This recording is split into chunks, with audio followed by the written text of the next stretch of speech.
Washington, this is VOA News.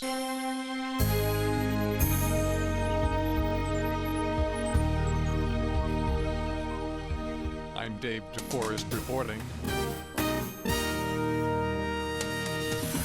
A shaky ceasefire holds in Syria. Opposing forces in the Syrian civil war are observing a ceasefire for a second day despite claims of breaches from both sides. The French news agency reports that Russia is blaming Turkey for 9 violations since the truce began Saturday. Syrian state media claimed mortars were fired into rural areas of Latakia province, and a senior Saudi Arabian official alleged Syrian and Russian forces committed ceasefire violations in Syria. Reformists appear to be making big gains in Iran's elections. Early returns on Sunday indicate candidates who favor engagement with the West will win all 30 parliamentary seats from Tehran. Final results from Friday's vote are expected Monday. Partial results point to hardliners losing considerable ground in the 290-seat legislature. Irish voters, tired of austerity measures, have apparently dealt a blow to the existing coalition government of Prime Minister Enda Kenny. Mr. Kenny, the leader of the center-right Fine Gael party, says his government will not be returned to office. Voters Saturday turned to an array of independent and anti-austerity parties, leaving Ireland facing the need for protracted negotiations to form a new governing coalition. The Somali President and the leaders of countries contributing to the African Union Force in Somalia, AMISOM, are calling for an immediate resumption of military operations against the al-Shabaab militant group. That call came during a one-day summit in Djibouti by the heads of states. This is VOA News.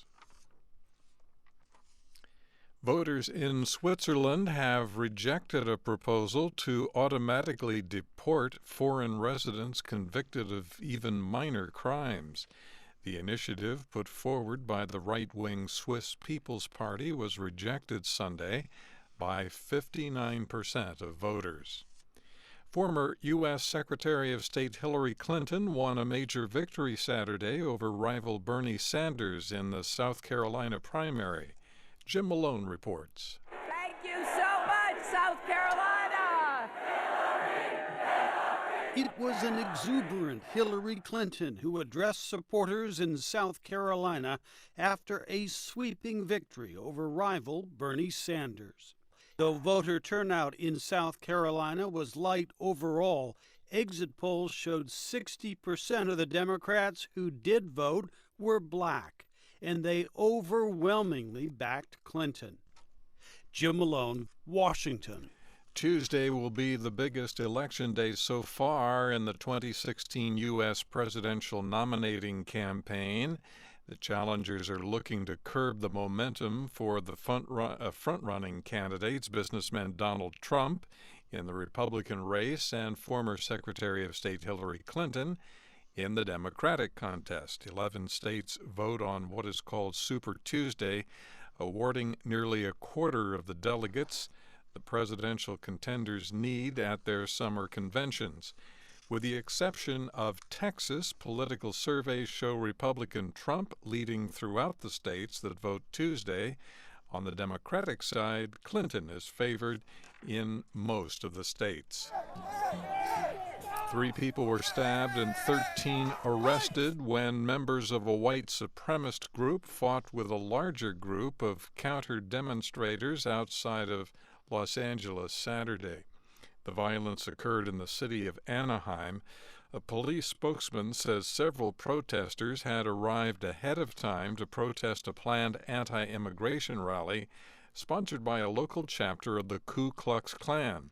When the Klansmen arrived to begin their rally, they were surrounded by the counter-demonstrators and attacked. A police spokesman says 6 Klan members and 7 protesters were arrested, all faced with charges of assault with a deadly weapon. Kurdish officials are working with coalition forces to discover if Islamic State militants have hit Kurdish Peshmerga fighters with chemical weapons. Dozens of Peshmerga, as well as civilians, reported suffering from nausea and vomiting after homemade IS rockets hit the northern area of Sinjar. Officials say military authorities in southern Afghanistan have detained and disarmed a group of 30 police officers, including an acting district police chief. They are suspected of having links with the Taliban.